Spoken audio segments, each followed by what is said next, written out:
Bismillahirrahmanirrahim.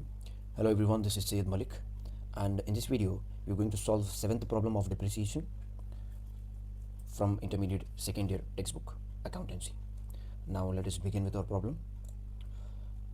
It is telling that on 1st April 2017 a firm purchased a machine for 80,000. Firm here is nothing but a partnership firm. एक business 1 अप्रैल 2017 के दिन machinery ख़रीदा जिसका cost 80,000 था. Additional machinery was purchase on 30 सितंबर 2018. 30 सितंबर अगर mention है तो उसको कंसिडर क्या करना है, अगले महीने की पहली तारीख. परचेज अगर आप मंथ के लास्ट में करें तो उसको नेक्स्ट डे कंसिडर करो हमेशा. सो इसको क्या कंसिडर करते हैं आप, 1 अक्टूबर, ठीक है, फॉर ₹40,000. एंड ऑन 1 अप्रैल 2019 ₹20,000. ये क्वेश्चन थोड़ा कॉम्प्लिकेटेड है. इसमें 3 मशीनरीज खरीदे आप, एक 80,000 की है, एक 40,000 की, एक 20,000 की, right. And the depreciation is charge at 10% under straight line method. So the machinery account for 2018, 19 and 20 assuming that the accounts are closed on 31st March every year. ठीक है. अब ये क्वेश्चन में से 3 चीज़ें हम ले लेंगे. पहली चीज़, what is the method of depreciation, straight line method. दूसरी चीज़, what is the rate of depreciation, 10%. तीसरी चीज़, when do we close our books हम क्लोज कब कर रहे हैं, 31st मार्च एवरी ईयर.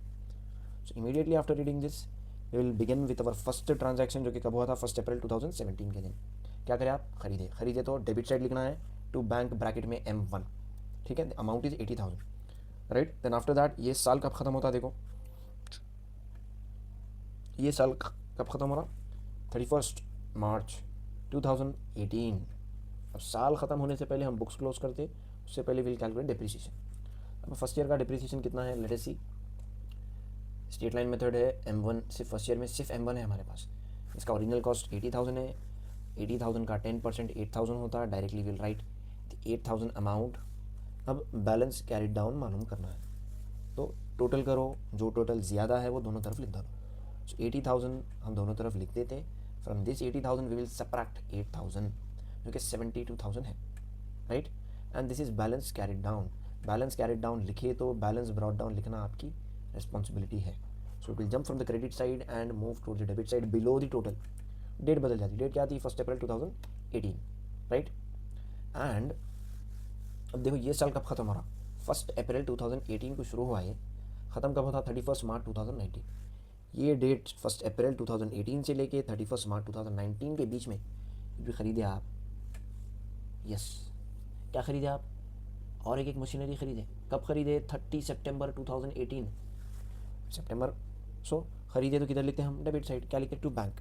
सो मैं क्या बोला, क्या कंसिडर करना है, महीने मतलब मंथ की अगर लास्ट डेट मेंशन करा तो उसको कंसिडर करो अगले महीने की पहली तारीख, ठीक है.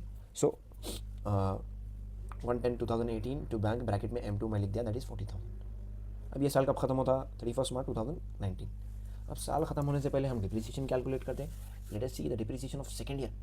इसको गौर से देखो. M1 हमारे पास 80,000 है, 80,000 का 10% 8,000 होता. M2 हमारे पास 40,000 है, 40,000 का 10% 4,000 होता. बट हम इसको ख़रीदे कब, 31 सितंबर को ख़रीदे. तो इस्तेमाल कब करना शुरू करें आप, अक्टूबर, नवंबर, दिसंबर, जनवरी, फरवरी, मार्च, 6 महीने आप इस्तेमाल करें. So for M2 we have to consider the depreciation for 6 months. एक साल का 4,000 है तो 6 महीने का 2,000 होता. सो directly will add these two and will right the amount of depreciation, that is 10,000, ठीक है. उसके बाद बैलेंस मालूम करना है, उसके लिए टोटल करो, जो कि डेबिट साइड का ज़्यादा है, दैट इज़ 1,12,000. 1,12,000 क्रेडिट साइड भी हम लिख देते. And from this 1,12,000 we will deduct the amount of depreciation. करें तो क्या होता है, balance carried down, that is 1,02,000, ठीक है. एंड बैलेंस कैरिड डाउन लिखते कि बैलेंस ब्रॉट डाउन लिखना हमारी ड्यूटी है. डेट बदल जाती, 1 अप्रैल 2019. रिमेंबर 1 अप्रैल 2019 के दिन आप थर्ड मशीनरी खरीदे, दैट इज़ 20,000, 1 अप्रैल 2019. So directly we will move towards the debit side and will write to bank, that is 20,000. अब साल के आखिर में हम डिप्रिसिएशन कैलकुलेट करते हैं, दैट इज़ 31 मार्च 2020. अब थर्ड ईयर का डिप्रिसिएशन अच्छे से देखो. M1 है थर्ड ईयर, दैट इज़ 80,000 इसका ओरिजिनल कॉस्ट है. 80,000 का 10% 8,000 होता. सिमिलरली 40,000 का 10% 4,000 होता.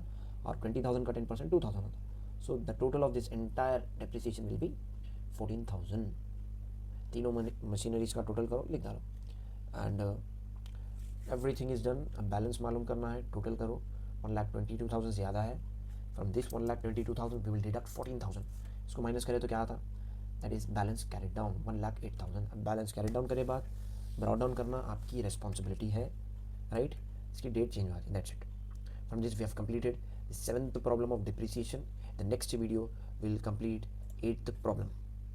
8th, 9th, 10th ये 3 प्रॉब्लमों में सेल ऑफ मशीनरी है, जिसमें से 8th और 9th मोस्ट इंपॉर्टेंट है for 5 marks in your final examination. Expected questions है 8th and 9th questions. Inshallah we'll solve these questions in the next video. Till then, stay connected with Ranks, the Institute of Commerce. Thank you.